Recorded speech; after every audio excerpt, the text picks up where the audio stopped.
Hello दोस्तों, आप सभी लोगों का हमारे ऑनलाइन प्लेटफॉर्म दी एजुकेशन फैकल्टी पर बहुत बहुत हार्दिक अभिनंदन है।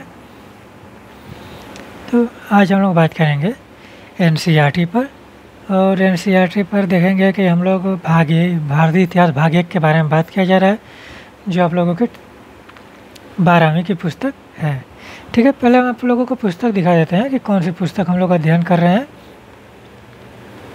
ठीक है, ये देखिए, यही पुस्तक है। हम लोग इसी पुस्तक को हम लोग पढ़ रहे हैं और बहुत सारे लेक्चर हो चुके हैं, जिसमें आप लोगों का पहला अध्याय खत्म हो चुका है और दूसरा अध्याय चल रहा है।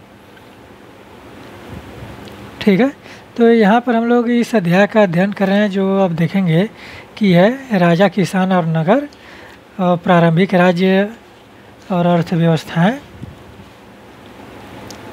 लगभग 600 ईसा पूर्व से 600 ईस्वी तक की घटनाएं हम लोग देख रहे हैं। और इसमें लगभग में 3-4 लेक्चर हो चुके हैं, तो आज आप लोगों का आखिरी लेक्चर होना चाहिए। अगर कुछ बचेगा तो अगले लेक्चर में हम लोग देखा जाएगा, लेकिन आज लगभग में मैं कोशिश करूँगा कि आज ये पूरा ख़त्म हो जाए। ठीक है, तो एनसीईआरटी पढ़ने का आप लोगों का सिर्फ एक ही उद्देश्य है कि एनसीईआरटी जो है आप लोगों के जो बेसिक नॉलेज है, ठीक है, जो बेसिक ज्ञान है आप लोगों का, जो पढ़ने का तरीका है, वो आप लोगों का एकदम क्लियर रहे। ठीक है, कि अगर आप कोई पुस्तक पढ़ रहे हैं, कोई चीज़ पढ़ रहे हैं, तो उसको समझने में आप लोगों को कठिनाई ना हो, यही आप लोगों को एनसीईआरटी सिखाती है। ठीक है, और हम लोग काफ़ी दिनों के बाद मिल रहे हैं, तो अब मान के चलिए अगले हफ्ते में बहुत ही एक ही लेक्चर बना पाए हम।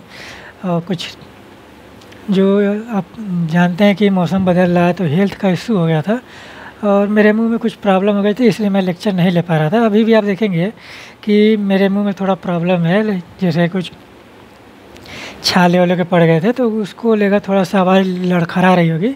आप लोग थोड़ा सा मैनेज करिएगा, बस थोड़ा यही है कि आप लोग सहयोग प्रदान करेंगे तो बहुत सारी चीज़ें जो है सिस्टमेटिक ढंग से हम लोग लेकर आएंगे। और अभी आप देखेंगे कि आर का जो फॉर्म है, जो आज से भराने लगा है समीक्षा अधिकारी का, जिसको हम लोग समीक्षा अधिकारी के लेकर हम जीएस श्रृंखला को लेकर चल रहे हैं। अभी पीछे देखेंगे कि बिहार पीछे में बहुत सारे प्रश्न जो है जीएस श्रृंखला से फंसे थे, और समीक्षा अधिकारी का हम लोग टारगेट बनाया है कि उसमें से कम 80% प्रश्न जो हैं हम लोगों का जीएस श्रृंखला से चले। और आज से हम लोग जीएस श्रृंखला भी लेकर चलेंगे, तो आप लोग तैयार हो जाइए। एकदम समीक्षा अधिकारी को एकदम निकालना है, एकदम क्वालिफाई करना है। और शायद फरवरी में उसका एग्ज़ाम डेट है, 4 फरवरी को डेट है, तो उसको लेकर हम लोग चलेंगे। और उम्मीद करते हैं कि आप लोग स्वस्थ होंगे, पढ़ाई को अपने सही दिशा निर्देशन अच्छे तरीके से कर रहे होंगे।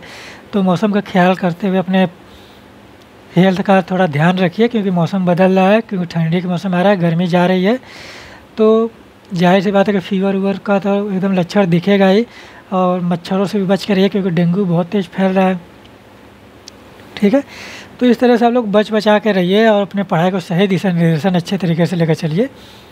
ठीक है, तो चलिए हमने एनसीईआरटी के बारे में बात किया था कि हम लोग सिर्फ बॉक्स में को पढ़ेंगे और बाकी जो थ्योरी चीज़ है उसको हम लोग एक्सप्लेन हम कर देंगे आप लोगों को, जो एनसीईआरटी है कि आप लोगों को बहुत ही बेहतरीन तरीके से समझ में आएगी। ठीक है, तो चलिए हम बात करते हैं कि क्या क्या चीज़ हम लोगों को पढ़ना है।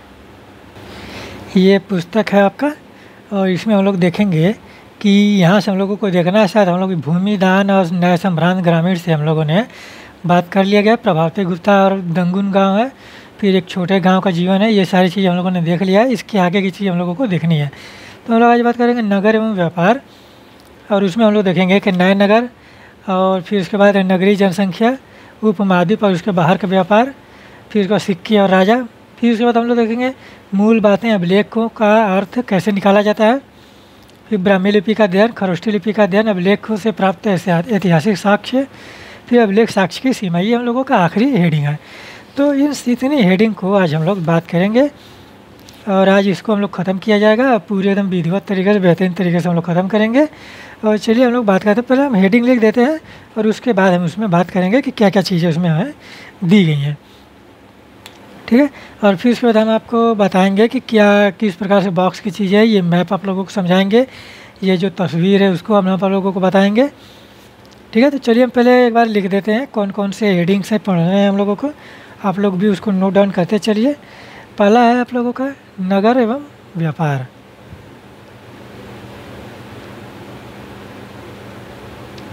नगर एवं व्यापार।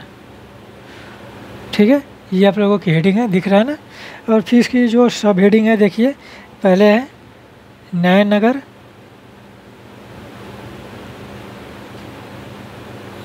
अभी हम इन सारी चीज़ों के बारे में आप लोगों के कॉन्सेप्ट समझा देंगे, तो आप लोगों को जो किताबें हैं वो पढ़ने में ज़्यादा आसानी होगी। फिर इसके बाद दूसरी जो हेडिंग है इसमें नगरीय जनसंख्या। ठीक है, नगरीय जनसंख्या। और नगरीय जनसंख्या में जो हेडिंग है आप देखेंगे कि संभ्रांत वर्ग और शिल्पकार है। ठीक है, संभ्रांत वर्ग और शिल्पकार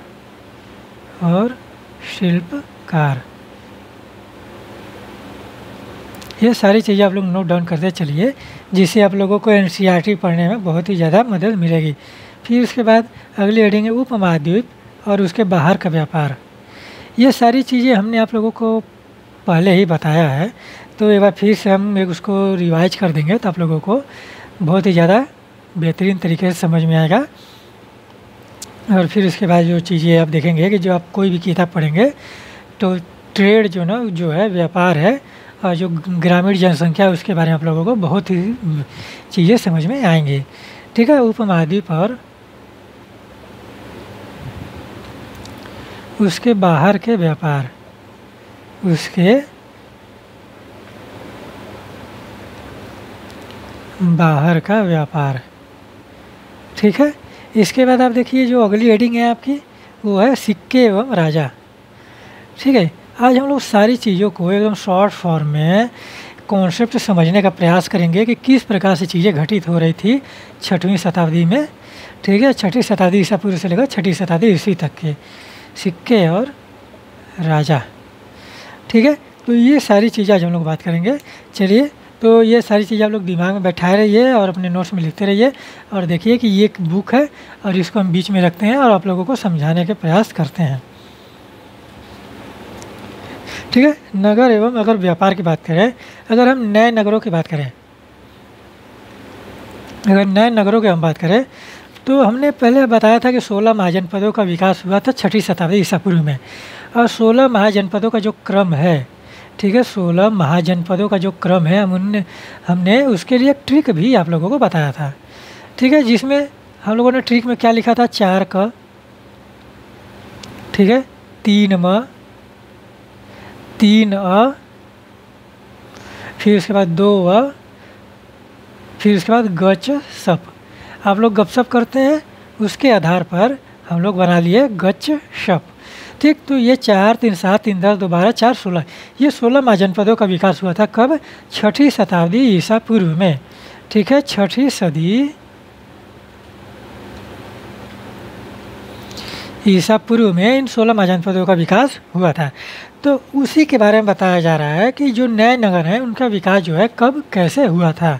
ठीक, और जो उनके व्यापार हो रहा था तो वो कैसे हो रहा था कि यानी कि जो तटीय मार्ग हैं, जो तटीय क्षेत्र हैं, आप देखेंगे कि यहाँ पर ये जो भारत का मैप दिया है ये आपका 16 महाजनपदों का तो नहीं है, लेकिन ये भारत का मैप है। तो ये जो तटीय वाला क्षेत्र है तो यहाँ से ये लोग व्यापार करते थे। ठीक है, और हम ऐसा जानते हैं, मानते हैं कि जो सिंधु घाटी सभ्यता के लोग हैं उनके जो व्यापार है यूनान से था, यानी कि मिस्र की सभ्यता से थी, और फिर मेसोपोटामिया की सभ्यता से भी देखने को मिल रहा था व्यापार। और मध्य एशिया से जो बोगस कोई अभिलेख मिला है वहाँ पर भी जो चीज़ें देखने को मिल रही थी तो सिंधु घाटी सभ्यता से बहुत ही ज़्यादा मेल खा रही थी। तो उसके आधार पर भी लगाया जा रहा है कि यहाँ के लोग वहाँ पर जाकर बसे और वहाँ पर जो व्यापार भी किए थे, और फिर वहाँ के लोग यहाँ पर आकर व्यापार किए। ठीक है, तो इस तरह से हमने वो सारी चीज़ें देखा था। और आप देखेंगे कि पिछले जो जितने भी लेक्चर हैं उसमें एक सिस्टमेटिक ढंग से हमने बताया है कि किस प्रकार से विकास डेवलपमेंट हुआ है। ठीक है, और हमने ग्राफ भी बताया था कि जो राजनीति का ग्राफ है और जो इकोनॉमिक्स ग्राफ है, अर्थव्यवस्था और राजनीति का ग्राफ, वो ज़्यादातर बढ़ते हुए ही दिखेगा। और जो सामाजिक ग्राफ है, मान के चले कि महिलाओं की स्थिति हो गई, फिर उसके बाद जो समाज के शोषित वर्ग उनके लिए जो स्थिति हो गई, तो वो जो सारी चीज़ें वो हमेशा कहीं गिरती हुई नज़र आएंगी, कहीं उठती हुई नज़र आएंगी। ठीक है, तो इस तरह से आप लोगों का समाज का ग्राफ और इकोनॉमिक्स और राजनीति का ग्राफ चलता है। और ज़ाहिर-सी बात है कि जो राजा बनेगा तो वो अपने राज्य में उस तरह की चीज़ें लेकर चलेगा। लेकिन जो सामाजिक चीज़ें हैं, वर्ण व्यवस्था की बातें की जाती है, जो सामाजिक स्थिरीकरण की बात की जाती है, स्ट्रैटिफ़िकेशन जिसे बोला जाता है, जिसमें जातियाँ आ गईं, जिसमें व्यवसाय आ गए, व्यापार आ गए, ये सारी चीज़ें जो हैं, उसमें कहीं न कहीं भेदभाव देखने को मिलेगा आप लोगों को। ठीक है? तो उन सब चीज़ों पर हम लोग बात करते रहेंगे, धीरे-धीरे बात होती रहेगी हर एक चीज़ पर। तो हम लोग यहाँ पर आप देखिए कि जो व्यापार हो रहे थे, जिस तरह से महाजनपदों का विकास हुआ, और हमने पिछले लेक्चर में आप लोगों से बात किया था कि जो महाजनपदों में से जो सबसे महत्वपूर्ण जनपद निकल कर आया मगध का, फिर मगध धीरे-धीरे गुप्त काल तक चला, और फिर मध्यकाल में दिल्ली हो गया। फिर उसके बाद देखेंगे कि अंग्रेज़ आए तो फिर कलकत्ता हो गया, दिल्ली हो गया, मद्रास हो गया, बम्बई हो गया। ये सारे नगर कैसे-कैसे विकास किए गए, उनके बारे में हम लोग बात करते रहेंगे। ठीक है? तो जो 16 महाजनपद हैं, ठीक है, जो 16 महाजनपदों का जो व्यापार है, जिस तरह से उन लोगों ने ट्रेड को लेकर चला, जिस तरह से सामाजिक व्यवस्थाओं को लेकर चला, उसमें कहीं न कहीं धर्म की प्रगाढ़ता देखने को मिल रही थी। और जो धर्म के आधार पर जो चीज़ें चल रही थी, आप देखेंगे कि समाज में, और धर्म के आधार पर ही बहुत सारी जातियों का भी विकास हो गया था। ठीक है? और उन्हें धार्मिक सुधार के लिए आप देखेंगे कि बौद्ध धर्म, जैन धर्म का भी समाज में विकास हुआ। तो उनके बारे में हम लोग बात करेंगे। तो यहाँ पर जो नए नगरों की बात की जा रही है, वो आप लोगों के 16 महाजनपदों के बारे में बात की जा रही है। और जो 16 महाजनपद निकले, और जो 16 महाजनपदों में जो मगध निकल कर आया, वो किस प्रकार से निकल कर आया, वहाँ पर भी वो चीज़ देखने को मिले। विद्वानों का मानना है कि वो जो खनिज संसाधन है वहाँ से निकल कर आए, और कुछ का मानना है कि मगध जो है, जो राजधानी थी गिरिव्रज, वो 5 पहाड़ियों से घिरी हुई थी, इसलिए वो प्रसिद्ध वहाँ पर फला फूला। और फिर वहाँ पर आप देखेंगे कि वहाँ पर कुछ लोगों का मानना है कि हाथी भी थे, हाथियों की संख्या ज़्यादा थी, इसलिए से वो फला फूला।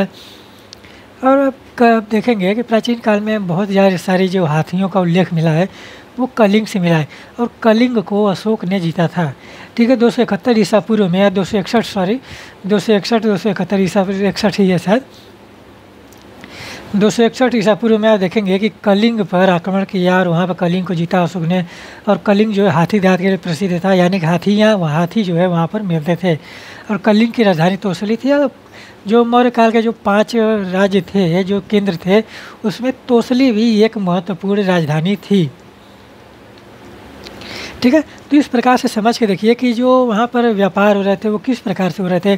और जब मगध उत्कर्ष हुआ, तो मगध के राज्य फैले, और अशोक के शासनकाल में देखेंगे कि वहाँ पर अफ़गानिस्तान से लेकर दक्षिण में श्रवणबेलगोला तक, कर्नाटक तक है वहाँ पर। फिर कश्मीर में देखेंगे कि श्रीनगर की स्थापना अशोक करता है। तो और कलिंग पर तो था ही। तो इस तरह से चीज़ें, ये इतने बड़े साम्राज्य पर अशोक ने शासन किया था, और उसके उत्तराधिकारियों ने उस साम्राज्य को अक्षुण्ण बनाए रखने में असफल हुए। ठीक है? तो वहाँ पर जो सांस्कृतिक थी, जो राजनीतिक जो चीज़ें देखने को मिल रही थी, वो कहीं न कहीं जो समाज में है, बहुत ही ज़्यादा उल्लेखनीय है। तो आप इस तरह समझ के देखिए कि जो नए नगरों के उद्भव की बात की जा रही थी, वो किस प्रकार से विकास हुआ था। अगर हम पाटलिपुत्र के इतिहास के बारे में हम बात करें, ठीक है, और पाटलिपुत्र की स्थापना आप जानते हैं कि उदयन ने किया था। उदयन जो था अजातशत्रु का लड़का था, और अजातशत्रु जो है बिंबिसार का लड़का था। और जो बिंबिसार है हर्यक वंश का संस्थापक था। जो हर्यक वंश है वो मगध का एक वास्तविक संस्थापक है। ठीक है? तो अब यहाँ पाटलिपुत्र के बारे में जिस तरह से इतिहास दिया है, देखिए कि प्रत्येक नगर का अपना इतिहास था। उदाहरण के तौर पर पाटलिपुत्र का विकास पाटलीग्राम नाम के एक गाँव से हुआ। ठीक है? कि उदयन ने पाटलिपुत्र का विकास किया था, और जहाँ पर उसने पाटलीग्राम नामक एक गांव से किया था। फिर देखिए कि फिर 5वीं सदी ईसा पूर्व में मगध शासकों ने अपनी राजधानी राजगाह से हटाकर इसे बस्ती में लाने का निर्णय किया, और इसका नाम बदल दिया। 4वीं शताब्दी ईसा पूर्व तक आते आते यह मौर्य साम्राज्य की राजधानी और एशिया के सबसे बड़े नगरों में से एक बन गया। बाद में इसका महत्व कम हो गया, और जब चीनी यात्री श्वेनसांग 7वीं शताब्दी में यहाँ आया, तो इसे यह नगर खंडहर में बदला मिला, और उस समय यहाँ की जनसंख्या भी कम थी। ठीक है? तो यहाँ पर एक चीज़ समझने वाली बात है कि पाटलिपुत्र का जो इतिहास है, पहले तो जिस तरह से उदयन ने यहाँ पर पाटलीग्राम से पाटलिपुत्र बनाने की कोशिश की, और फिर उसके बाद कालांतर में जो राजा हुए, उन्होंने उस ग्राम को अपनी राजधानी भी बनाने का प्रयास किया। लेकिन जब ह्वेनसांग आया, ठीक है, वेनसांग जब आता है 7वीं शताब्दी में, वेनसांग कब आता है? हर्षवर्धन के शासनकाल में आता है, और हर्षवर्धन जो है अंतिम हिंदू सम्राट है।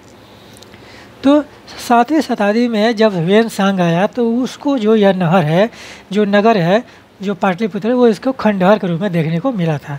ठीक है, पाटलिपुत्र देखेंगे, पाटलिपुत्र के पटना है, वर्तमान समय में पटना राज्य जो है, पटना जिला, सॉरी राज्य हम बोल रहे हैं, तो बिहार की राजधानी है। तो वहाँ पर जो चीज़ें हैं वहाँ पर आप देखेंगे कि वो सारी चीज़ें पटना में देखने को मिल रही थी। ठीक है, तो आप उस तरह से देखिए कि पाटलिपुत्र का विकास हुआ, फिर पतन भी धीरे धीरे हो गया था। यानी कि जब वेनसांग आया हर्षवर्धन के शासनकाल में, तो हर्षवर्धन कहाँ का शासक था? कन्नौज का शासक था। और कन्नौज में कौन सा? पुष्यभूति वंश था। ठीक है, पुष्यभूति वंश था, वहीं का ये हर्षवर्धन शासक था। और वहाँ पर आप देखेंगे कि जब कन्नौज कानपुर वाले क्षेत्र में पड़ता है ना, तो कानपुर उत्तर प्रदेश में पड़ता है, और बिहार में जो पटना पड़ता बिहार में पड़ता है। तो वहाँ पर जो चीज़ें थे वहाँ से राजधानी उठकर कन्नौज में आ गई थी। ठीक है, पुष्यभूति वंश की राजधानी जो थी थानेश्वर थी। ठीक है, तो वहाँ पर वो चीज़ें देखने को मिल रही थी। तो यही कारण है कि जहाँ पर राजधानी बनाया गया था उसको फिर हटाकर दूसरी जगह शिफ्ट किया गया। तो वहाँ पर आप देखेंगे कि वो चीज़ जो है खंडहर हो गई थी। धीरे धीरे वहाँ से लोग पलायन करके कहीं और चले गए या राजधानी में आकर बसने लगे। ठीक, तो इसीलिए वहाँ पर देखेंगे कि वेनसांग को वो नगर जो है खंडहर के रूप में देखने को मिला था। और फिर उसके बाद अगर हम बात करें नगरीय जनसंख्या और संभ्रांत वर्ग और शिल्पकार के बारे में, तो जहाँ पर कोई, हमने अभी आप लोगों को पिछले लेक्चर में बताया था कि जो इकोनॉमिक्स है, तो ये जो अर्थव्यवस्था है, अर्थशास्त्र है, तो वो जो है समाज में जो विभाजन का कार्य किया था। ठीक है, तो जो संभ्रांत वर्ग है, संभ्रांत मतलब मान के चलिए उच्च वर्ग हो गया, फिर शिल्पकार हो गए, जो व्यवसायी हो गए, व्यापारी हो गए, वो चीज़ हो गए, जो हथकरघा उद्योग को अपना रहे थे, वो चीज़ हो गए। ठीक है, तो उनके आधार पर समाज में रहने वाले लोगों को एक अनुमान के आधार पर बांटा गया था कि किस प्रकार से समाज की रचना की गई थी। और इसमें कहा गया है कि अब जिस तरह से समाज के बारे में पता चल रहा था, तो जिन लोगों ने, वहाँ के जो लोग थे समाज में रहने वाले, नगरीय जनसंख्या जो थी, उन्होंने जिस प्रकार से मिट्टी के बर्तनों का प्रयोग किया था, उस पर जिस प्रकार से जो कढ़ाई की गई थी, रंगों की चढ़ाई की गई थी, पुताई की गई थी, और जिस पर कलाकारी चित्रकारी बनाई गई थी, उसके आधार पर वहाँ पर काल का निर्धारण किया गया है। ठीक है, उसके आधार पर सिंधु घाटी सभ्यता को अलग बांटा गया, फिर वैदिक काल को अलग बांटा गया, फिर उसके बाद मौर्य काल को अलग बांटा गया, फिर बाद के 6वीं शताब्दी ईस्वी की चीज़ों को अलग बांटा गया। उस प्रकार से चीज़ें की बात की जा रही है कि जो लोग रहते थे वहाँ पर नगरों में, वो किस प्रकार से मिट्टी के बर्तन प्रयोग करते थे, और जो वो मिट्टी के बर्तन प्रयोग किए, वहाँ पर जिस प्रकार से रंगों का प्रयोग किया गया है, और जिस प्रकार से चित्रकारी और कलाकारी का प्रयोग किया गया है बर्तनों में, वो कहीं ना कहीं वो जो बर्तन प्रयोग किए गए हैं वो उच्च वर्ग के लोगों के द्वारा प्रयोग किए गए हैं। उसके बाद आप देखेंगे कि जो उच्च वर्ग के लोग जो प्रयोग कर रहे थे, उसमें सोने है, चांदी है, कांसा है, तांबे है, हाथी दांत है, शीशा है, और उस शीशे से बने और इन सब चीज़ों से बने जो गहने हैं, ठीक है, गहने हो गए, फिर उपकरण हो गए, हथियार हो गए, बर्तन हो गए, सीप हो गए, फिर उसके पकी मिट्टी हो गई, पकी मिट्टी से बने बर्तन हो गए। यानी कि सिंधु घाटी सभ्यता जो पकी हुई मिट्टी, यहाँ पे पकी हुई मिट्टी को टेराकोटा बोला गया है। टेराकोटा बोला गया है, आग में पकी हुई मिट्टी को टेराकोटा बोला गया है। ठीक है, तो वो बोला गया। तो उस तरह से चीज़ें जो देखने को मिले थे, वो जो प्रयोग किया गया वो समाज के उच्च वर्ग के लोगों के द्वारा प्रयोग किया गया था, ऐसा विद्वानों का मानना है। फिर उसके बाद आप देखेंगे कि जब धीरे धीरे ईस्वी में हम लोग आते हैं, 2री शताब्दी की अगर हम बात करें, तो वहाँ पे जो चीज़ें देखने को मिल रही थी, तो थोड़ा सा उच्च कोटि का जो डेवलपमेंट है देखने को मिल रहा था। अगर हम 2री शताब्दी ईसा पूर्व की बात करें, तो वहाँ पर जो देखेंगे कि जो 16 महाजनपदों का विकास तो 6ठी शताब्दी ईसा पूर्व में ही हो गया था। तो 2री शताब्दी की अगर हम बात करें, 2री शताब्दी ईसा पूर्व के, कि वहाँ पर जो चीज़ें देखने को मिल रहे थे, तो वहाँ पर जो बर्तनों का प्रयोग किया गया वो भी थोड़ा सा उच्च कोटि के देखने को मिल रहे थे। और इसमें जो नगर में रहने वाले लोग रहते थे 2री शताब्दी ईसा पूर्व में, फिर उसमें धोबी हो गए, बुनकर हो गए, लिपिक हो गए, बढ़ाई हो गए, कुम्हार हो गए, स्वर्णकार हो गए, लौहकार हो गए, अधिकारी हो गए, धार्मिक गुरु, व्यापारी और राजाओं के बारे में विवरण लिखे जाते थे। ठीक है, तो यहाँ पर कहने का अर्थ ये है कि 2री शताब्दी ईसा पूर्व तक आते आते जो समाज का वर्ग है, देखेंगे कि उसमें बहुत ही ज़्यादा विभाजन देखने को मिलता है। ठीक है, जो विभाजन हुआ तो वो लोग अपने गाथाओं को, अपने जो उपलब्धियों को वर्णन करने के लिए वो सारी चीज़ें अपना व्यवस्था करते थे। और राजा जो थे वहाँ पर आप देखेंगे कि जो लिपियाँ हैं, आप देखेंगे कि जो अभिलेख मिले, तो उन लोगों ने वहाँ पर वो भी चीज़ करने का प्रयास किया। ठीक है, तो यानी कि अब देखेंगे कि जो छठी शताब्दी ईसा पूर्व से लेकर दूसरी शताब्दी ईसा पूर्व तक वो चीज़ें समाज में विकास हो गया था कि समाज के वर्ग बन गए, बहुत सारे वर्ग बन गए, जिसमें आप देखेंगे कि धोबी है, नाई है, बुनकर है, लिपिक है, बढ़ई है, कुम्हार है, स्वर्णकार है, लौहकार है, अधिकारी हैं, धार्मिक गुरु है, व्यापारी है, राजा है। तो इतने सारे चीज़ें जो समाज के वर्गों में देखने को मिलता है। और इंडिका में आप देखेंगे कि जो मेगास्थनीज का इंडिका है, ठीक है, इंडिका पुस्तक जो मेगास्थनीज का, उसमें भी 7 वर्ग बताए गए हैं। फिर कौटिल्य के अर्थशास्त्र में आप ये देखेंगे कि 7 वर्ग बताए गए हैं। राजा के 7 अंग बताए गए हैं। सप्ताह सिद्धांत की बात की जाती है। और वैसे आप देखेंगे कि जो समाज में चीज़ें देखने को मिले थे, व्यापार को लेकर देखने को मिले थे, और जो अर्थव्यवस्था को लेकर देखने को मिले थे, उसने कई प्रकार से सामाजिक वर्ग को बना दिया गया था। ठीक है, तो इस प्रकार से सोच कर देखिए कि वहाँ पर जो चीज़ें देखने को मिल रही हैं कि समाज में किस प्रकार से डेवलपमेंट हुआ, किस प्रकार से समाज की रचना की गई थी, वो कहीं ना कहीं समाज को बांट कर विभाजन करके किया गया था। ठीक है, और आप देखेंगे कि जो व्यापारी थे, कभी कभी उत्पादकों और व्यापारियों के संघ का उल्लेख भी वहाँ पर देखने को मिला था, क्योंकि जो व्यापार हो रहे थे वो अकेले व्यापार नहीं किया जा रहा था। ठीक है, व्यापार जो हो रहा था वो समूह में व्यापार किया जा रहा था कि यहाँ पर एक राज्य में समूह बनाए, मान लीजिएगा पाटलिपुत्र में समूह बनाए और ले जाकर कोसल देश की राजधानी श्रावस्ती में बेचना है। ठीक है, तो उन्होंने पाटलिपुत्र से सामान को इकट्ठा किया, व्यापारियों ने सामान को बनाया और उसको उत्पादन किया, फिर उसको ले जाकर कोसल देश की राजधानी श्रावस्ती में बेचा। ऐसा क्यों किया जा रहा था? क्योंकि मान के चलिए कि अगर कोई अकेले व्यापार करने जा रहा है तो बीच में लूटपाट होने की आशंका थी, डाकुओं के द्वारा लूटे लिया जाने आशंका थी। और फिर वहाँ पर जो अकेले व्यापार करने में जो चीज़ें हानि हो रही थी, वहाँ पर जो थक हार कर मान के चलिए कि कोई किसी की मृत्यु हो जा रही है, कोई बीमार पड़ जा रहा है, वो सारी चीज़ें भी यहाँ पर देखने को मिल रही थी। तो इसलिए वहाँ पर समूह में व्यापार किया जा रहा था कि कुछ लोग साथ रहेंगे तो वो देख रेख करते रहेंगे। वहाँ पर जो डाकू हैं, डकैत हैं, वहाँ पर जो लूटपाट की चल रहा है वो भी थोड़ा कम होने की आशंका रहेगी। तो इसलिए वहाँ पर आप देखेंगे कि व्यापारियों को संघ और समूहों के उल्लेख मिलता है, और उनके व्यापारियों के जो समूह संघ है उनको श्रेणी कहा गया। क्या कहा गया? श्रेणी कहा गया। कि श्रेणी मतलब आप देखेंगे कि श्रृंखला होती है, कि जैसे एक क्रम होता है, जैसे 1 हो गया, 2 हो गया, 3 हो गया, 4 हो गया, 5 हो गया, 6 हो गया, इसको श्रेणी बोलते हैं, इसको श्रृंखला बोलते हैं। ठीक है, श्रृंखला जो है आपको गुणोत्तर माध्य में भी हो सकती है, समांतर भी हो सकती है। जैसे 2 के गुणे में हो जाएगी 2, 4, 6, 8, 10, 12, 14, 16, इस तरह से भी हो सकती है। तो श्रृंखला किसी भी प्रकार से हो सकती है। तो उस तरह से वो लोग चीज़ें लेकर चलते थे।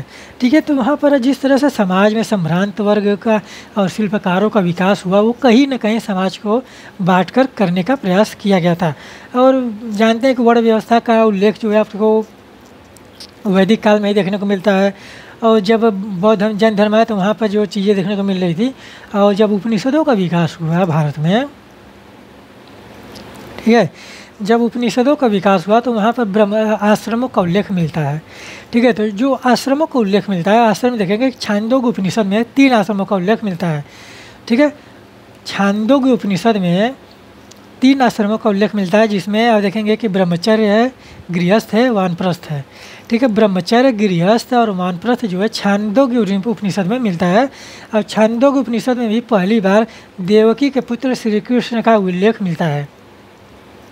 ठीक है, इस बात का हमेशा ध्यान दीजिएगा कि कृष्ण का उल्लेख कहाँ है? छांदोग्य उपनिषद में कृष्ण का उल्लेख मिलता है। और उसके बाद देखेंगे कि जबालोपनिषद जो है उसमें 4 आश्रमों का उल्लेख मिलता है। ठीक है, यानी कि एक आश्रम जो है बाद में जोड़ा गया। 4 आश्रमों में ब्रह्मचर्य हो गया, गृहस्थ हो गया, वानप्रस्थ हो गया और संन्यास हो गया। ठीक है, वर्ण व्यवस्था की रचना हो चुकी है। वर्ण व्यवस्था की रचना हो चुकी है। वर्ण व्यवस्था ने भारत में जाति प्रथा को जन्म दे दिया है। समाज में जाति को विभाजन, समाज के विभाजन के को दिशा दे दिया है।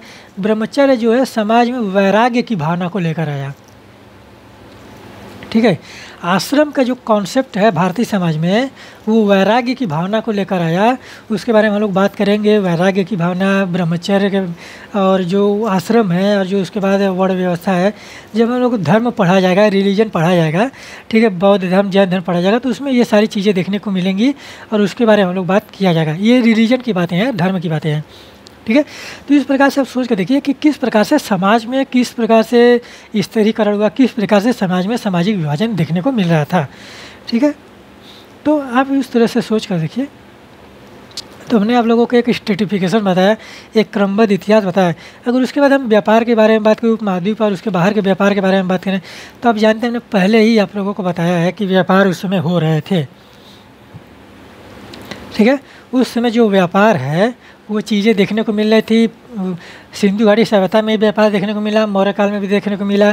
फिर उसके बाद देखेंगे कि जो व्यापार का सिलसिला है तो वहाँ पर देखने को मिल रहा है। और जब व्यापार हुआ तभी तो हम लोग दूसरे के संपर्क में आए, दूसरी संस्कृति के संपर्क में आए, दूसरी सभ्यता के संपर्क में आए। और जब तक संपर्क में आप नहीं आएंगे तो बाहरी लोग आप लोगों के पर आक्रमण कैसे कर सकते हैं, ठीक है। तो जो बाहरी लोग भारत में आकर बसे, जिसे आर्यों को बोला जाता है कि वो बाहरी थे, आर्य विदेशी थे, ठीक है। हिंद यमन शासक विदेशी थे। तो विदेशी शासक हैं तो कैसे संपर्क में आए हम लोग? व्यापार ही जो है वो संपर्क साधने में मदद किया, ठीक है। प्राकृतिक आपदा के द्वारा जो पलायन किया गया वो भी संपर्क साधने में मदद किया, ठीक है। लेकिन सबसे ज़्यादा जो संपर्क साधने में दूर दराज के देशों में जो संपर्क साधने में जो सबसे ज़्यादा महत्वपूर्ण भूमिका निभाता है वो व्यापार है। और व्यापार कैसे होगा? व्यापार तभी होगा जब लोगों के पास सरप्लस धन, संपत्ति, संपदा है, ठीक है। अगर उसके खाने के बाद जो चीज़ें बचती हैं उसको वो लोग ले जाकर बाज़ार में बेचते थे। जब बेचते थे तो लोग दूसरे के संपर्क में आते थे, एक दूसरे के संपर्क में। तो जब संपर्क में आएंगे तभी तो दूसरा लोग आप लोगों के पास आएंगे, ठीक है। तो जब दूसरे लोग आप लोगों के पास आए तो उनको जब अवसर मिला तो उन्होंने क्या किया? वहाँ पर शासन करने का प्रयत्न किया। तो वही बात है कि जब व्यापार हुआ तो लोग आए, संपर्क हुआ, जल मार्ग से भी व्यापार हो रहे थे और स्थल मार्गों से भी व्यापार हो रहे थे, ठीक है। और व्यापार जो समुद्री मार्ग से भी हो रहे थे, क्योंकि आप देखेंगे कि जो अरब सागर से व्यापार हो रहा था वहाँ पर एक पुस्तक का नाम है पेरिप्लस ऑफ द एरिथ्रियन सी, ठीक है। पेरिप्लस ऑफ द एरिथ्रियन सी की एक घटना है। आप यहाँ पर एक चीज़ देखिए कि यहाँ पर मालाबार तट के बारे में पेरिप्लस ऑफ द एरिथ्रियन सी में मिलता है, ठीक है। मालाबार तट यानी कि आधुनिक केरल। तो आप लोग इस पुस्तक को रखे रहिए, अपने सामने रखे रहेंगे तो आप पढ़ते रहेंगे तो आप लोगों को बहुत ही बेहतरीन तरीके से समझ में आएगी, ठीक है। चलिए हम इस बॉक्स को पढ़ते हैं पहले, फिर उसके बाद हम आपको आगे बात करते हैं कि यह एक यूनानी समुद्री मार्ग समुद्री यात्री द्वारा रचित पेरिप्लस ऑफ द एरिथ्रियन सी का एक अंश है। लगभग प्रथम शताब्दी ईस्वी की है, प्रथम शताब्दी ईस्वी की है। पर प्रथम शताब्दी ईस्वी में आप जानते हैं किसका शासन है? किसका शासन है? कनिष्क का शासन है। क्योंकि 78 ईस्वी में कनिष्क ने, जो कुषाण वंश का शासक है, 78 ईस्वी में शक संवत का प्रचलन किया था, ठीक है। शक संवत का प्रचलन किया था और उस समय आप देखेंगे कि जो चीज़ें चल रही थी और जो शक वंश के शासक है कुषाण वंश का, यहाँ पर आप देखिए कि कुषाण कहाँ पर है? यहाँ पर है। कुषाणों की राजधानी जो थी आप देखेंगे कि यहाँ पर है, तक्षशिला, पेशावर यहाँ पर थी, ठीक है। और यहाँ पर गुजरात में देखिए शक है, और शकों की एक शाखा जो है कुषाण वंश से थी। इसीलिए तो कनिष्क ने शक संवत चलाया था 78 ईस्वी का। 78 ईस्वी का कनिष्क ने शक संवत चलाया, ठीक। तो इस तरह से देखिए, तो एक पहली शताब्दी ईस्वी में किसकी शासन है? अब देखेंगे कि कनिष्क का शासन है। और यहाँ पर ये जो चीज़ें आप देख रहे हैं कि यहाँ पर आप मैप देख लीजिए, यहाँ पर जो राज्य हैं उसको आप समझने का प्रयास कीजिए कौन सा राज्य कहाँ पर है। अगर हम पेरिप्लस एरिथ्रियन सी की बात करें तो केरल की अगर हम बात करें तो यही वाला क्षेत्र तो जो केरल का है आपका दक्षिण भारत में, मालाबार तट, ठीक है। तो यहाँ पर आप देखिए कि इसमें लिखा गया है कि पेरिप्लस ऑफ एरिथ्रियन सी, इसका एक लेखक है अज्ञात है, ठीक है। अज्ञात लेखकों के बारे अज्ञात लेखक है कि उसके लेखक के बारे में पता नहीं चला। और उसने लिखा कि भारी मात्रा में काली मिर्च और दाल चीनी खरीदने के लिए बाज़ार वाले नगरों में वे विदेशी व्यापारी जहाज़ भेजते हैं, ठीक है। तो काली मिर्च और दाल चीनी ये क्या है? मसाले हैं, ठीक। आप जानते हैं काली मिर्च और दाल चीनी का प्रयोग बहुत ही ज़्यादा औषधियों के रूप में भी किया जाता है, ठीक है। तो ये मसाले हैं, मसाले का आप देखेंगे कि मसाले सबसे ज़्यादा कहाँ पाए जाते, दक्षिण भारत में ही पाए जाते हैं। और उत्तर भारत में अगर मसाले कहीं पाए गए हैं तो सौराष्ट्र वाले क्षेत्र में पाए गए हैं, और सौराष्ट्र कहाँ पड़ता है, वो आपके गुजरात राज्य में पड़ता है। ठीक है, भेजते हैं। एक तो यहाँ भारी मात्रा में सिक्के, पुखराज, सुरमा, मूंगे, कच्चे शीशे, तांबे, टीन और शीशे का आयात किया जाता था। तो यहाँ पर पेरिप्लस ऑफ द इरिथ्रियन सी में बताया जा रहा है कि किस प्रकार से व्यापार और किन किन चीज़ों का व्यापार हो रहा था। ठीक है, आयात किया जा रहा था। इन बाज़ारों के आसपास भारी मात्रा में उत्पन्न काली मिर्च का निर्यात किया जाता है। इसके अलावा उच्च कोटि के मोतियों, हाथी दांत, रेशमी वस्त्र, विभिन्न प्रकार के पारदर्शी पत्थरों, हीरो और काले नग और कछुए की खोपड़ी का भारी मात्रा में आयात होता है। ठीक है, तो आप जानते हैं कि मोती कहाँ मिलते थे, मोती जो है पांड्य राज्य में मिलते थे। पांड्य कहाँ है, मदुरई में, मदुरई के पांड्य बोला जाता है। तो मदुरई का है दक्षिण भारत में, तो जो पांड्य राज्य है वहाँ की मोती जो है प्रसिद्ध थी। ठीक है, मोतियाँ जो है ये भारत में प्रसिद्ध कहाँ की थी, पांड्य राज्य के। और पांड्य राज्य वाले मोती कहाँ से पाए, सिंघल द्वीप से पाए थे। ठीक है, और सिंघल द्वीप कहाँ है, वो श्रीलंका को सिंघल द्वीप बोला जाता है। ठीक, फिर उसके बाद देखिए तमिलनाडु के कोडुमनाल में बहुमूल्य और कम मूल्यवान पत्थरों से बनाए जाने वाले मूंगों के उद्योग के पुरातात्विक साक्ष्य मिले हैं। मूंगा चट्टान, आप जानते हैं कि मूंगा जो कोरल रीफ में प्रयोग किया जाता है, और कुछ जो है धरती के अंदर भी खनिज संसाधन के रूप में भी मूंगे की चट्टानें देखने को मिलती हैं। ठीक है, और अब प्रायद्वीपीय भारत के बारे में जानते हैं कि जो पठार है, प्रायद्वीपीय भारत का पठार है, वहाँ बहुत सारे खनिज संसाधन के चीज़ें देखने को मिल रही हैं। फिर उसके बाद देखिए कि यह संभव है कि पेरिप्लस में वर्णित पत्थरों को इन तटवर्ती बंदरगाहों तक स्थानीय व्यापारी लाए होंगे। ठीक है, विद्वानों का ऐसा मानना है कि पेरिप्लस में जो चीज़ें लिखी गई हैं वहाँ पर जो व्यापारी वर्ग है उसको वहाँ पर लेकर आए होंगे। तो इससे यह सिद्ध हो जाता है कि जो व्यापार हो रहे थे वो जल और स्थल दोनों मार्गों से हो रहे थे। और वहाँ पर व्यापारियों के लिए आप देखेंगे कि तमिल भाषा में, दक्षिण भारत में व्यापारियों के लिए तमिल भाषा में मसत्थुवन और प्राकृत में सत्ववा और सेठी नाम से प्रसिद्ध सफल व्यापारी माने जाते थे। ठीक है, यानी कि मसत्थुवन, आप लोग इसको फैक्ट के रूप में लिख लीजिए, मसत्थुवन हो गया। फिर उसके बाद प्राकृत भाषा में सत्ववा, ये कौन सा भाषा है, प्राकृत है। फिर इसके बाद एक और सेठी, ये सुनील सेठी नहीं है। ठीक है, तो सेठी हो गए।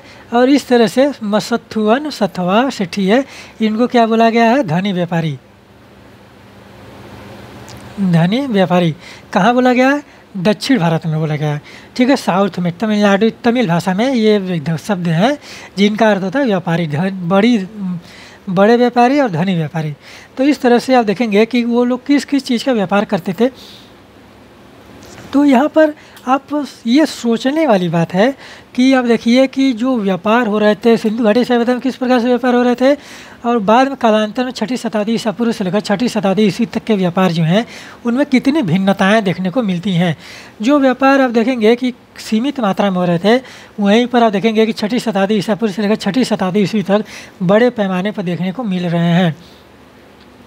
ठीक है, और कहीं ना कहीं व्यापार के जरिए ही, इकोनॉमिक्स के जरिए, अर्थव्यवस्था के जरिए ही समाज में एक ऐसे वर्ग का विकास हुआ जो मिडिल क्लास फैमिली में देखने को मिलता है। कब, मध्यकाल में और फिर उसके बाद आधुनिक भारत में। ठीक है, तो जो मिडिल क्लास फैमिली जो भारत में देखने को मिली वो कहाँ से देखने को मिली, यही जो जो चीज़ें, व्यापार की चीज़ें जो प्राचीन काल में जो धीरे धीरे धनी व्यापारी होते चले गए व्यापारी, तो वो राजा के नीचे काम करे तो वही सामंत धीरे धीरे बनते चले गए। तो वहीं से आप देखेंगे कि फ्यूडलिज्म, सामंती राज व्यवस्था की चीज़ें देखने को मिल रही थी। और जो भारत में मिडिल क्लास फैमिली जो देखने को मिल रहा था, मिडिल सोसाइटी जो है, यहीं से देखने को निकल कर आई थी। ठीक है, तो इतनी सारी चीज़ें आप लोग समझने का प्रयास कीजिए, किस प्रकार से व्यापार हो रहे थे, किस प्रकार से वहाँ पर लोगों की जनसंख्या निवासित थी, और कितने वर्ग थे समाज में जो इस तरह से कार्य कर रहे थे। और सबसे महत्वपूर्ण चीज़ें उसके बाद आती है कि जो धनी व्यापारी हो रहे थे, धीरे धीरे राजा हो गए, धनी व्यापारी हो गए, उसके बाद थोड़ा सा धनी और हो गए, फिर उसके बाद उससे तो क्लास जो बनी, जो सोसाइटी बनी, जो समाज की रचना हुई, तो वो कैसे हो गए, वो सीढ़ी नुमा हो गया। ठीक है, कैसे हो गया, तो इस तरह से हो गया, फिर इस तरह से हो गया, इस तरह से हो गया, इस तरह से सीढ़ी नुमा वो क्लास बन गया कि पहले थोड़ा सा एक नंबर, फिर और जो इस तरह से आप समझ के देखिए कि सबसे ऊपर राजा हो गए, फिर उसके बाद उसके मंत्री हो गए, फिर उसके बाद सेना के अधिकारी हो गए, फिर उसके बाद जो राज्य कर्मचारी हो गए, फिर उसके बाद धनी व्यापारी हो गए, फिर उसके बाद उद्योग धंधे हो गए, फिर उसके बाद किसान हो गए, फिर उसके बाद इस तरह से चीज़ें आप लेकर चलेंगे तो आप लोगों को इस एक स्ट्रेटिफिकेशन समाज में समझ में आएगी। ठीक, तो यहाँ पर जब चीज़ें समाज में रचना हो गई ऊपर से लेकर नीचे तक, नीचे से लेकर ऊपर तक, जिस तरह से जातियों का गठन हो गया, जिस तरह से वर्गों का गठन हो गया, तो सबसे महत्वपूर्ण चीज़ आती है स्टेटस की। ठीक है, सबसे महत्वपूर्ण चीज़ आती है स्टेटस की कि किसको कौन सा स्टेटस दिया जाए। तो स्टेटस को अपने बनाए रखने के लिए, अपने स्टेटस को बताने के लिए लोगों ने क्या किया कि अपने नाम से जो चीज़ें हैं उसको एक मुहर बनाने लगे, सिक्कों का प्रचलन हो गया। ठीक है, तो वहाँ पर आप देखेंगे कि प्राचीन काल में कुछ धनी व्यापारी ऐसे हैं कि उन्होंने भी अपने नाम से सिक्के चलाए हैं अपने क्षेत्र में। ठीक, तो इस तरह से अगर उनको राजा की मान्यता मिल गई तो वो पूरे भारत में चलने लगेंगे, जहाँ तक राज्य है वहाँ तक चलने लगेंगे। तो वही बात बताया जा रहा है कि जो सिक्के हैं और राजा, तो वहाँ पर जो स्टेटस देने की बात की जा रही थी कि किस प्रकार से कौन सी चीज़ें जो हैं उसकी है, उसको एक पहचान देने की बात की जा रही थी, तो वो किस प्रकार से दी जाए, ये बहुत बड़ी समस्या समाज में उत्पन्न होने लगी थी उस समय। ठीक है, क्योंकि इतने वर्ग बन गए थे समाज में। अभी हमने आप लोगों को वर्गों के बारे में बताया कि बढ़ई है, कुम्हार है, फिर उसके बाद बुनकर है, लिपिक है, फिर धोबी है, नाई है, स्वर्णकार है, लौकार है। तो जो चीज़ें ये बनाई जा रही थी और इनका जो समाज में भौतिक संसाधन है उसमें बहुत ही ज़्यादा महत्व देखने को मिल रहा था, और इसीलिए यही कारण है कि समाज में लोग स्टेटस अपना पाने के लिए बहुत सारी चीज़ें उपाय लगाने का प्रयत्न करने लगे। ठीक है, अगर कोई लौहकार जो है लोहे वाली सामान बना रहा है, तलवार बना रहा है, तो उस पर अपनी मुहर मार देता था कि वो उसकी बनाई हुई तलवार है। ठीक, इस प्रकार की चीज़ें देखने को मिल रही थी। कोई कुम्हार है तो कोई लकड़ी का अगर बर्तन कोई मिट्टी का बर्तन बना रहा है तो उस पर अपनी पहचान दे देता था। तो इस तरह से चीज़ें समाज में देखने को मिलने लगी। और जहाँ सिक्कों का प्रचलन है, तो सिक्के अब मानते हैं कि जो ज़्यादातर सिक्के चलाए गए थे राजाओं के द्वारा ही चलाए गए थे, और जो शासक हैं वहाँ पर जो सिक्कों का प्रचलन किया गया, तो हमने पिछले लेक्चरों में बताया कि कुषाण शासकों ने पहली बार आप देखेंगे कि सिक्कों का प्रचलन किया। जो हिंद यवन शासक है विम कटफिसेस ने पहली बार सोने के सिक्के को प्रचलन किया था, और प्राचीन काल में आहत सिक्के मिल रहे थे। तो जब भारत में सिक्कों का प्रचलन धीरे धीरे प्रारंभ हुआ, तो कुषाण शासकों ने आप देखेंगे कि वहाँ पर अपने आप को देवपुत्र कहा है। ठीक है, देवपुत्र सिक्कों पर कहा है। तो एक तरफ कुषाण शासकों के चित्र देखने को मिलते हैं, दूसरी तरफ देवताओं के चित्र देखने को मिलते हैं, और उन्होंने इस प्रकार की जो प्रचलन किया, प्रणाली को अपनाया, वो चीन के शासकों के द्वारा अपनाया गया प्रणाली का स्वरूप था। क्योंकि चीन के शासकों ने आप देखेंगे कि स्वर्गपुत्र कहा था अपने आप को। ठीक है, उसी आधार पर कुषाणों ने अपने आप को देवपुत्र कहा। और फिर उसके बाद देखेंगे कि अभिलेखों में भी, अशोक के अभिलेखों में अशोक को देव नाम प्रियदर्शी बोला जाता है। उसका अर्थ होता है कि देवताओं का प्रिय हो गया, फिर उसके बाद प्रजा का रक्षक हो गया। इस प्रकार की उपाधियाँ भी देखने को मिल रही थी। तो वहाँ पर जो राजा है अपने सिक्कों पर अपनी पहचान देने की बात कर रहे थे। और फिर उसके बाद देखेंगे कि जो हिंद यूनानी शासक हैं जिसमें विम कटफिसेस है, उसने पहली बार सोने के सिक्के चलाए। कुषाण वंश का जो कनिष्क है, कनिष्क ने भारत में सर्वप्रथम शुद्ध सोने के सिक्के चलाए थे। फिर उसके बाद देखेंगे कि गुप्त शासकों ने संख्या के आधार पर सबसे ज़्यादा सिक्के सोने के चलाए हैं। तो सिक्कों ने पहली बार देखेंगे कि राजा को पहचान देने की बात की, और उस सिक्का ने पूरे देश में व्यापार को एक बढ़ावा दिया और वस्तु विनिमय की प्रणाली को बढ़ावा दिया। और जो व्यापार वस्तु विनिमय से हो रहा था वो आहत सिक्कों से किए जा रहे थे। अब देखेंगे कि ये जो चीज़ें हैं आहत सिक्के हैं, ये सारे के सारे जो है आहत सिक्के हैं। ठीक है, आप इन सभी सिक्कों को बनावट को देखिए और किस प्रकार से ये सिक्के बनाए गए हैं, और देखिए कि किस प्रकार से ये चीज़ें कहाँ से मेल खाती हैं।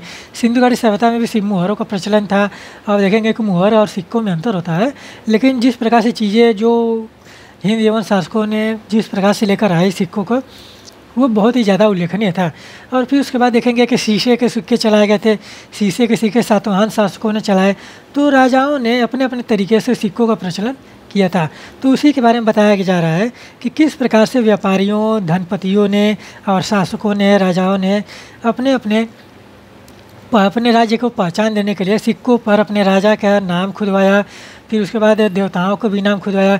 स्तुति में श्लोक भी लिखे गए थे। तो इस प्रकार की चीज़ें राज्य पहचान है सिक्कों के बारे में देखने को मिले थे। और ये सिक्के हैं, आप लोग इसको आप देखिए और समझने का प्रयास कीजिए कि किस प्रकार से सिक्कों का प्रचलन हुआ था। तो यहाँ पर एक मुद्रा शास्त्र के बारे में देखिए। ये यहाँ पर एक बॉक्स है कि पेरी प्लस यूनानी शब्द का अर्थ है। ठीक है, पेरी प्लस जो है यूनानी शब्द है, भाषा का शब्द है जिसका अर्थ समुद्री यात्रा है। और एरिथ्रियन जो है यूनानी भाषा में लाल सागर को बोला गया। यानी कि पेरी प्लस जो है व्यापारी यात्री को बोला गया है, समुद्री यात्रा को बोला गया है। और एरिथ्रियन जो है वो आपका लाल सागर को बोला गया है। ठीक है, लाल सागर को बोला गया। और यहाँ पे जो बॉक्स दिया गया है कि ये मुद्रा शास्त्र के बारे में बात किया गया है कि मुद्रा शास्त्र जो है सिक्कों का अध्ययन है। इसके साथ ही उन पर पाए जाने वाले चित्र, लिपि आदि तथा उनकी धातुओं या विश्लेषण और जिन संदर्भों में इन सिक्कों को पाया जा गया है उनका अध्ययन की मुद्रा शास्त्र अंतर्गत आता है। ठीक है, कि यानी कि मुद्रा का जो अध्ययन किया जाता है वो मुद्रा शास्त्र के अंतर्गत किया जाता है।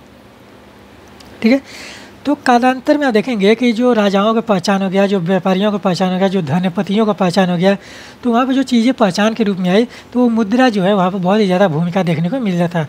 और मुद्रा ने पूरा इतिहास बदल कर रख दिया। ठीक है, मुद्रा के प्रचलन ने पूरा इतिहास को एक नया मोड़ दिया और उसने एक पहचान बनाने का प्रक्रिया प्रारंभ किया। और मुद्रा पर ही भी देखेंगे कि थोड़े बहुत अभिलेख भी लिख दिए जाते थे, राजाओं के बारे में स्तुति भी लिख दी जाती थी। ठीक है, तो इस तरह से चीज़ें आप देखेंगे कि मुद्रा शास्त्र बात करता है और जो सिक्के बनाए गए थे वो किस प्रकार से। ठीक है, तो चलिए हम लोग आगे बात करते हैं कि जो आगे बढ़ते हैं कि जो अभिलेखों का अर्थ कैसे निकाला जाता था। पहले हम इसके हेडिंग के बारे में बात कर लेते हैं, फिर उसके बाद आगे बढ़ते हैं। हम लोगों को इस अध्याय की अगली जो हेडिंग है, मूल बातें, कि इसमें बताया जा रहा है कि अभिलेखों का अर्थ कैसे निकाला जाता है, ब्राह्मी लिपि का अध्ययन कैसे किया जाता है, फिर खरोष्टी लिपि को कैसे पढ़ा गया, अभिलेखों से प्राप्त ऐतिहासिक साक्ष्य। ठीक है, इन सारी बातों पर अगर हम लोग बात करें तो हमने पिछले लेक्चर में अभी पीछे ही बातें किया था कि किस प्रकार से चीज़ें देखने को मिल रही थी। आप लोग इस तरह से नोट डाउन करते चलिए, नोट्स बनाते चलिए और जो चीज़ें आप लोगों के लिए महत्वपूर्ण है उसको लिखते चलिए। ठीक है, ये पुस्तक है। तो अभिलेखों का अर्थ कैसे निकाला जाता है, अगर हम इसके बारे में अगर हम बात करें तो अभिलेख जो है कि अभिलेखों का जो अर्थ निकाला गया किस प्रकार से निकाला जा रहा है, कि अब जो इस प्रकार से आप समझिए कि किस प्रकार से ये देखिए कि किस प्रकार अक्षर लिखा गया, अभिलेखों का अक्षर है और ये अशोक का एक अभिलेख है, ये अशोक का अभिलेख है। ठीक है, अब इस तरह सोच कर देखिए कि इस पर कुछ लिखा हुआ दिख रहा है। जिस तरह से आप देखेंगे कि बचपन में जो चीज़ें दीवार पर पाए खींच कर हम लोग खेलते थे उस प्रकार की चीज़ें यहाँ पर देखने को मिल रही थी। ठीक है, तो इसको किस प्रकार से पढ़ा गया ये सोचने वाली बात है कि विद्वानों ने किस प्रकार से अनुमान लगाया। और जो अभिलेखों को पढ़ने की जो सीमाएँ थीं वो अभिलेख आप समझ रहे हैं कि किस प्रकार से सीमाएँ हो सकती हैं।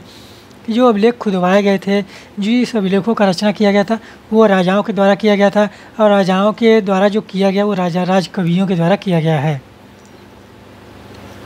ठीक है, तो कोई भी राजकवि जो है, कोई भी किसी भी प्रकार की किसी राजा के बारे में अगर अभिलेखों की रचना हो रही है, ताम्रपत्रों की रचना हो रही है तो उसके बारे में कभी भी गलत नहीं लिखेगा। और ये कहीं ना कहीं समाज में उस तरह की चीज़ों को दर्शाता नहीं है, क्योंकि समाज के जो गूढ़ वर्ग है, ठीक है, समाज का जो ग्राउंड लेवल है, जो ग्रास रूट लेवल है, समाज के जो अंदर की बातें हैं वो चीज़ें उजागर नहीं हो पाती थी। ठीक है, वो सबसे महत्वपूर्ण चीज़ है कि वहाँ पर वो चीज़ उजागर नहीं हो पा रही है तो वहाँ पर समाज का एक सटीक अनुमान लगा पाना बहुत ही मुश्किल हो जाता था विद्वानों के लिए। ठीक है, और किसी भी राज्य के बारे में हम सिर्फ अभिलेखों से पता नहीं कर सकते। किसी भी राज्य के बारे में वहाँ पर जो लिखा गया है, जो राजाओं के बारे में लिखा गया है उससे हम समाज के बारे में नहीं जान सकते, क्योंकि समाज के अंदर की जो चीज़ें हैं वहाँ पर वो लिखी ही नहीं गई हैं।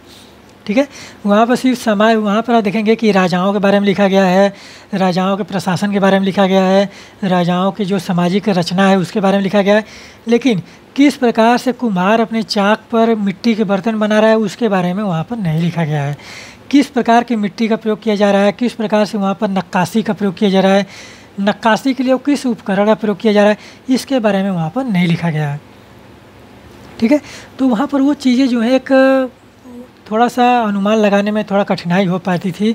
तो वहाँ पर कहीं ना कहीं आप देखेंगे कि विद्वानों ने अभिलेखों के आधार पर इस प्रकार से अनुमान लगाया कि धीरे धीरे कहीं ना कहीं वो सटीक तरीके से बैठने लगे। और जिस प्रकार से आप देखेंगे कि वर्तमान में भी चीज़ें जो देखने को मिली थी, वहाँ पर आप किसी भी धर्म की बढ़ाई करिए वो अच्छी बात है, अपने धर्म की अच्छाई चीज़ें बतानी चाहिए, बढ़ाई करनी चाहिए, लेकिन हर एक धर्म की अपनी अपनी अच्छाइयाँ हैं, अपनी अपनी बुराइयाँ हैं। आप बुराइयों को छिपा क्यों रहे हैं? उसको बनाने में उसको बताने में शर्म आ रही है। ठीक है, चाहे कोई भी धर्म आप उठाइए, हिंदू उठाइए, मुस्लिम उठाइए, सिख उठाइए, ईसाई उठाइए, क्या इन धर्मों में बुराइयां नहीं हैं? हैं। तो आप सिर्फ अच्छाइयों को लेकर चल रहे हैं, तो जो बुराइयां उसको भी एक्सेप्ट करिए ना। ठीक है, हमारा धर्म श्रेष्ठ है वो अलग बात है, लेकिन हमारा ही धर्म सिर्फ श्रेष्ठ है ये गलत चीज़ है ना। सभी धर्मों का आप सम्मान करिए, उस प्रकार की चीज़ें लेकर चलिए, उसको समझने का प्रयास कीजिए। कोई भी धर्म कहीं पर भी सांप्रदायिकता की बात नहीं करता है। ठीक है, कोई भी धर्म कहीं पर भी कट्टरता की बात नहीं करता है। कोई भी धर्म किसी की भी संरक्षण की बात नहीं करता है।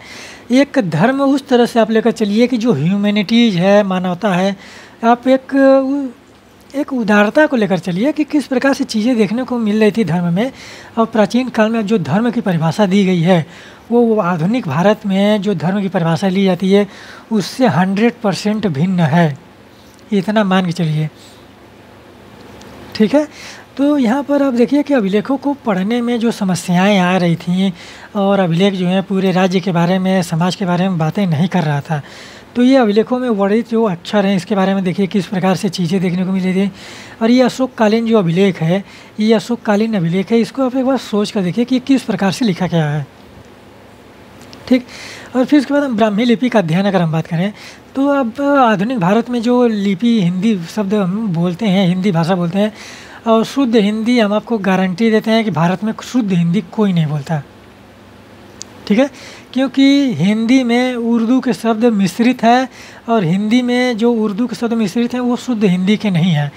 शुद्ध हिंदी अगर कोई बोलता है तो आप इसको एक बार बात करके देखिए, आप लोगों को शुद्ध हिंदी में चीज़ें समझ में ही नहीं आएंगी। अगर शुद्ध हिंदी के शब्द अगर पढ़ने हैं तो आप लॉ की किताबें पढ़िए।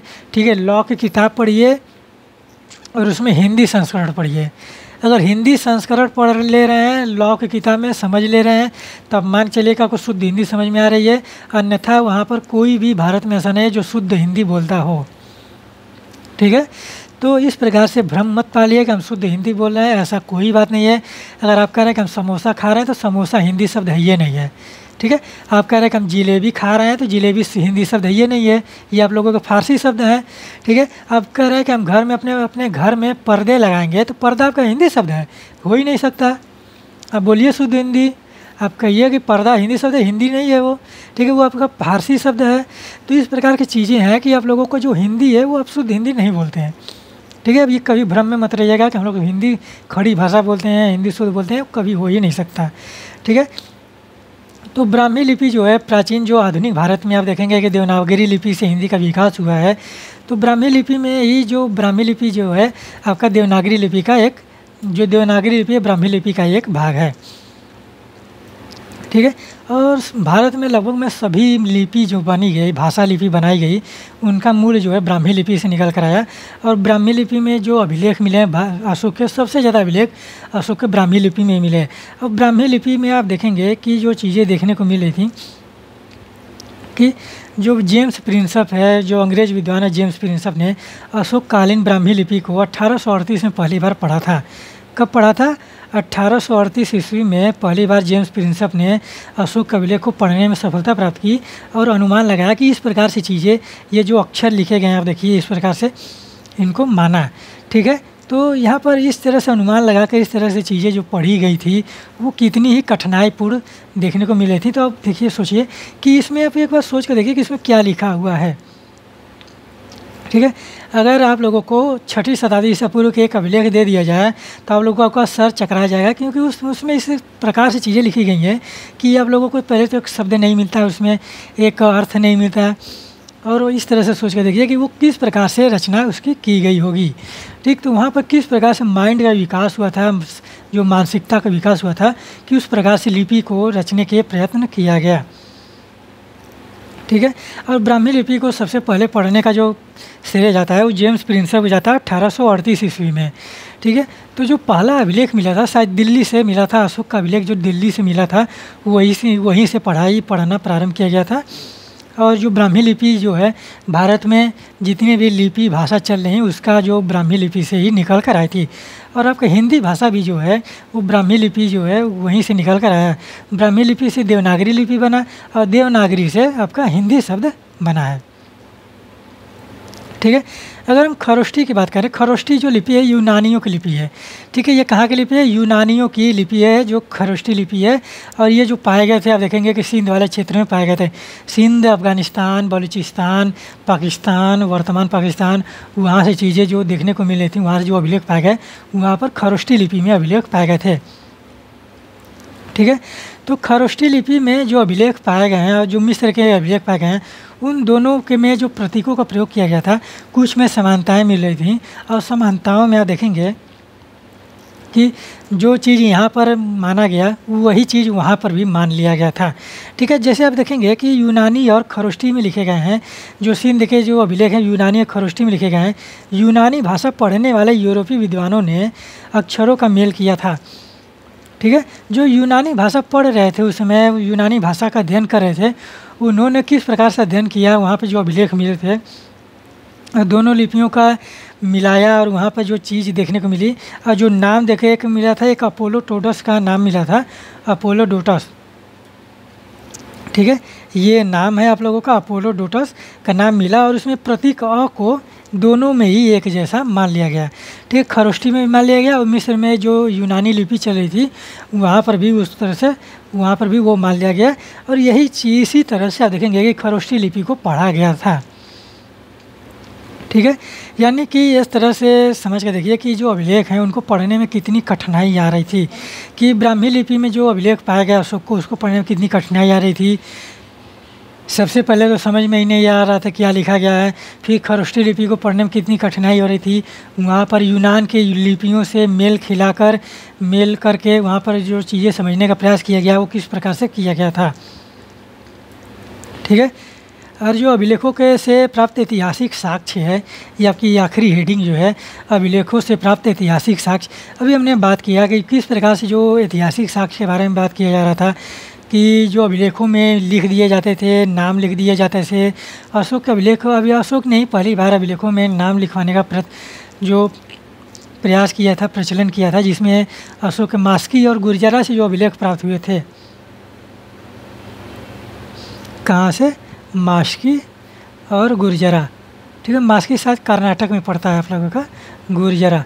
मास्की और गुर्जरा से जो अभिलेख अशोक के प्राप्त हुए हैं उसमें अशोक के अभिलेख में अशोक नाम मिलता है, अशोक नाम मिलता है। ठीक। उसमें बड़ा सा का प्रयोग नहीं किया गया, शायद बड़ा सा वहाँ पर नहीं होता था तो छोटे से में ही वहाँ पर लिखा गया है। ठीक है। तो अब मास्की और गुर्जरा में अशोक का नाम अशोक मिलता है और उसके अभिलेखों में उसको देव नाम प्रियदर्शी भी बोला गया है, और जिसमें देव नाम प्रियदर्शी का अर्थ होता है देवताओं का प्रिय। फिर उसके बाद प्रियदर्शी मतलब देखने में सुंदर। इस प्रकार की चीज़ें जो अशोक के अभिलेखों में देखने को मिला था। अशोक के अभिलेख में उसकी एक पत्नी का नाम मिलता है, सिर्फ एक ही पत्नी का नाम मिलता है, कारुवाकी का। ठीक है। कारुवाकी का अभिलेख जो है यहाँ पर आप देखेंगे कि अशोक के अभिलेख में मिलता है।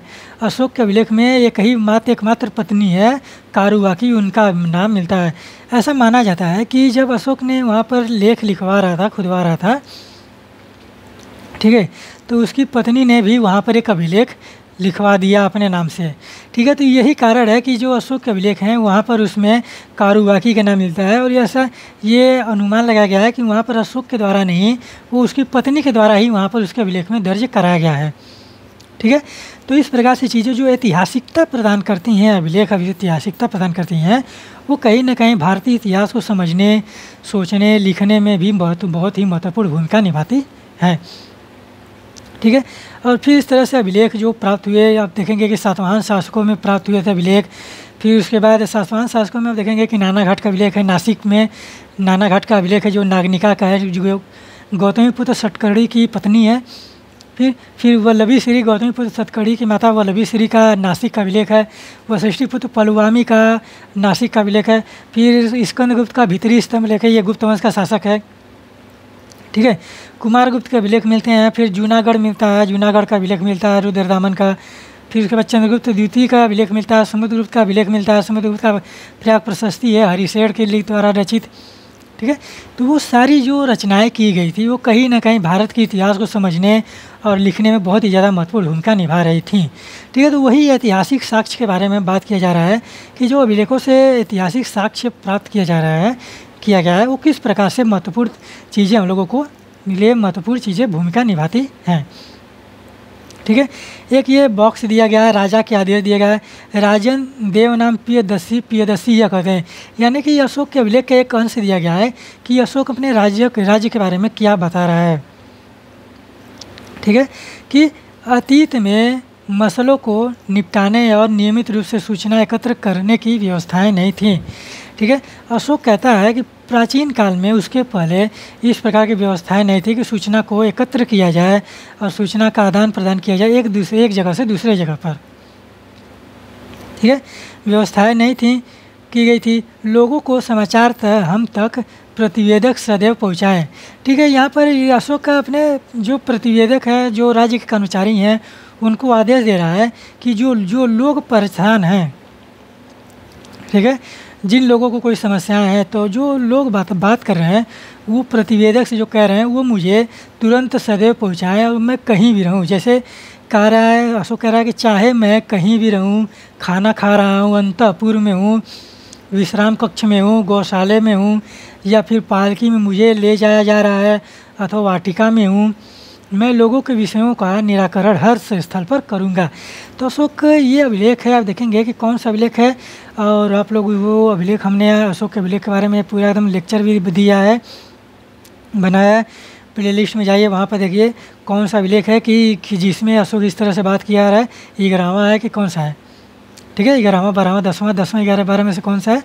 तो 12 अभिलेख है, 13 अभिलेख है। तो 10वें, 11वें, 12 तीनों में से किस अभिलेख में लिखा गया है, इस प्रकार की चीज़ें आप लोग कमेंट बॉक्स में कमेंट करके बताइए, या टेलीग्राम चैनल जुड़कर वहाँ पर बताइए। तो अशोक इस प्रकार से अभिलेख में बात कर रहा है अपने कि वहाँ पर जो प्रतिवेदक है मुझे हर समय सूचना देते रहे कि किस प्रकार से चीज़ें हो रही हैं, मैं कहीं भी रहूँ, ठीक है, और मैं अपने प्रजा के निराकरण के लिए हर एक दुख के निराकरण के लिए हमेशा तत्पर हूँ। उस प्रकार की बातें अशोक कर रहा है अपने अभिलेखों में। सोचिए कब कर रहा है, 2री-3री शताब्दी ईस्वी पूर्व में बात कर रहा है। ठीक है, 2री शताब्दी ईसा पूर्व में बात किया जा रहा है इस तरह से। ठीक, तो ये बहुत ही उल्लेखनीय बात है, सोचने वाली बात है कि इस प्रकार से सामाजिक व्यवस्थाएं लेकर चलाने का प्रयास किया जा रहा है। इस प्रकार के जो न्याय प्रणाली है, कितनी अच्छी न्याय प्रणाली है। वर्तमान समय की न्याय प्रणाली देखिए और अशोक कालीन न्याय प्रणाली देखिए, उसकी तुलना करके देखिए किस प्रकार से चीज़ें वर्तमान भारत में घटित हो रही हैं। फिर इसके बाद एक बॉक्स ये है, राजा की वेदना। ठीक है, तो यहाँ पर देखिए कि जब देवनाम पियदस्सी ने अपने शासन के 8 वर्ष पूरे किए तो उन्होंने कलिंग पर विजय प्राप्त की। ठीक है, यानी कि कलिंग पर 8वें वर्ष में विजय प्राप्त की, यानी कि 261 ईसा पूर्व में 1.5 लाख पुरुषों को निष्कासित किया गया, 1 लाख मारे गए और इससे भी ज़्यादा की मृत्यु हुई थी। ठीक है, तो इस प्रकार सोचिए कि 1.5 लाख पुरुष वहाँ से पलायन किए, 1 लाख से ज़्यादा मारे गए और 1 लाख मारे गए थे युद्ध में, और उससे कहीं ज़्यादा मृत्यु को प्राप्त हुए थे। कलिंग पर शासन स्थापित करने के बाद देवनाम पिय धम्म के गहन अध्ययन में, धम्म के स्नेह और धम्म के उपदेश में डूब गए। यही देवनाम पिय के लिए कलिंग की विजय का पश्चाताप है। देवनाम पिय के लिए यह बहुत वेदनादायी है और निंदनीय है कि जब वह कोई किसी राज्य पर विजय प्राप्त करता है तो पराजित राज्य का हनन होता है, वहाँ लोग मारे जाते हैं, निष्कासित किए जाते हैं। तो ये कलिंग युद्ध के बारे में बात किया जा रहा है। कलिंग युद्ध किस वर्ष किस अभिलेख में? 13वें शिलालेख में है। 13वें शिलालेख में कलिंग युद्ध के बारे में विस्तृत वर्णन दिया गया है अशोक के।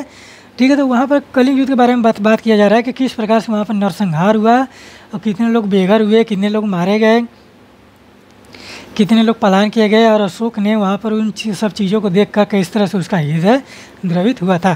तो इस तरह से चीज़ें आप सोचिए कि वहाँ पर देखने को मिली थी, और कितनी अच्छी न्याय प्रणाली को अशोक लेकर चल रहा था कि कहीं पर भी अपने प्रजा को परेशान वो नहीं देख सकता। ठीक है, तो वहाँ पर हमने वही कारण है कि जब अशोक ने धम्म को नीति को लेकर चला, और अशोक की धम्म नीतियाँ ही मौर्य काल के पतन का कारण बन गई थी। ठीक है, हमने इसके बारे में बात किया, बहुत ही विस्तार से बात किया मौर्य काल के पतन के बारे में। वहाँ पर वो चीज़ आप लोग समझ कर देखिए, सुन कर देखिए। फिर उसके बाद बात करते हैं अभिलेख साक्ष्य की सीमा। हमने अभी बताया बहुत सारी बातें कि अभिलेखों की जो साक्ष्य की सीमाएं हैं किस प्रकार से थीं।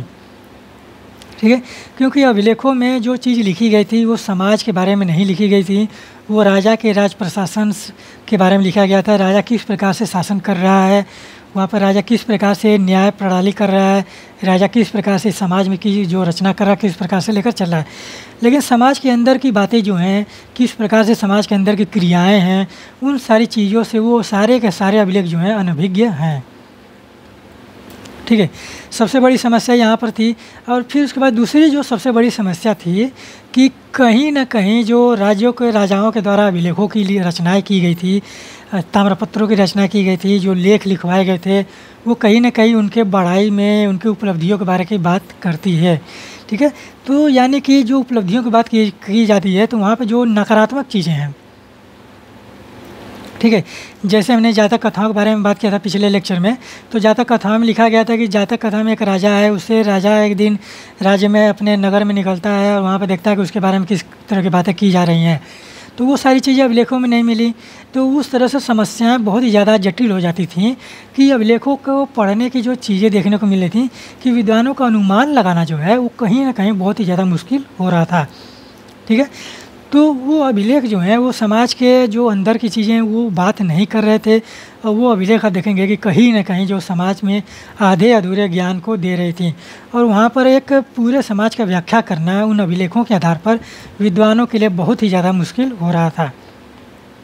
ठीक है, तो यहाँ पर उम्मीद करते हैं कि बहुत सारी चीज़ें आप लोगों को कॉन्सेप्ट के रूप में हमने बहुत एक बेहतरीन कॉन्सेप्ट के रूप में आप लोगों को समझाया। तो यहाँ पर आज ये भी अध्याय आप लोगों का ख़त्म हो गया है, और यहाँ पर जो काल रेखा निर्धारण है, यहाँ पर ये चीज़ देखिए, ये दो चीज़ देखिए, इसको पढ़िए और अपने इसको नोट्स लिखिए, इसको नोट्स में दर्ज कीजिए, ये बहुत ही ज़्यादा महत्वपूर्ण चीज़ है। ठीक है, यहाँ पर बहुत ही ज़्यादा महत्वपूर्ण चीज़ है, इसको आप लोग नोट करिए, लेक्चर सुनिए और उसको समझने का प्रयास कीजिए कि इसमें क्या चीज़ें दी गई हैं। ठीक, तो इस तरह से आप लोग समझिए, पढ़िए, लिखिए, और कल से हम लोग अगला अध्याय आप लोगों को बताएंगे कि किस प्रकार से चीज़ें देखने को मिलती हैं, और आगे का जो डेवलपमेंट है, विकास है, किस प्रकार से सामाजिक संरचनाओं का विकास हुआ, और भी एकदम बेहतरीन तरीके से हम लोग बात करते रहेंगे NCERT पर। और अगला चैप्टर हम आप लोगों को दिखा दे रहे हैं कौन सा है। ठीक है, पहले हम एक चीज़ लिख दे रहे हैं, अपना स्लोगन। ठीक है, तो इसको आप लोग बहुत ही बेहतरीन तरीके से समझने का प्रयास कीजिए। NCERT आप लोगों को बहुत ही ज़रूरी है, और NCERT जब आप लोग पढ़ेंगे तो NCERT जो है आप लोगों का एक बेसिक नॉलेज क्लियर करता है। ठीक है, और बेसिक नॉलेज अगर किसी सब्जेक्ट का अगर आप लोगों का क्लियर है तो वो सब्जेक्ट आप लोगों को बहुत ही ज़्यादा समझ में आएगी। तो जो अगला अध्याय है हम लोगों को पढ़ने के लिए, यहाँ पर देखिए। ठीक है, जो अगला अध्याय है आप लोगों को पढ़ने के लिए, बंधुत्व, जाति और वर्ग। ठीक है, अभी हम लोग बात कर रहे थे कि समाज में किस प्रकार से जातियों का वर्णन हुआ था, किस प्रकार से जाति का विकास हुआ था, वो अब हम लोग विस्तार से पढ़ेंगे। ठीक, तो आप लोग तैयार हो जाइए NCERT को पढ़ने के लिए। NCERT बहुत ही ज़रूरी है, हर एक कॉन्सेप्ट हम आपको बेहतरीन तरीके से समझाएंगे। ठीक है, तो इन सारी चीज़ों को आप लोग नोट्स बनाइए, जो चीज़ें महत्वपूर्ण हैं आप लोगों के लिए नोट्स बनाते रहिए, और अपने पढ़ाई को सही दिशा निर्देशन अच्छे तरीके से करके करिए। ठीक है, तो उम्मीद करते हैं कि आप लोग अपने पढ़ाई को अच्छे दिशा निर्देशन अच्छे तरीके से कर रहे होंगे, और अपने माता पिता, अपने घर वालों का ख्याल अच्छे से रख रहे होंगे। ठीक है, तो उम्मीद करते हैं कि आप लोगों को यह लेक्चर पसंद आएगा। तो आप लोग पढ़िए, लिखिए, समझिए, सोचने समझने का क्षमता को अपने विकास कीजिए। एनसीईआरटी आप लोगों के लिए मस्ट है। एनसीईआरटी हम आपको एकदम बेहतरीन तरीके से समझाएंगे, पढ़ाएंगे, ठीक है, बताएंगे। आप लोगों को एनसीईआरटी में कोई दिक्कत नहीं होगी। आप लोगों का बेसिक नॉलेज है पूरा एकदम बेहतरीन तरीके से क्लियर होता है चला जाएगा। तो यहीं पर मैं अपने वाणी को विराम देता हूँ। मिलते हैं अगले लेक्चर में, अगली एनसीईआरटी के अध्याय में। तब तक के लिए धन्यवाद।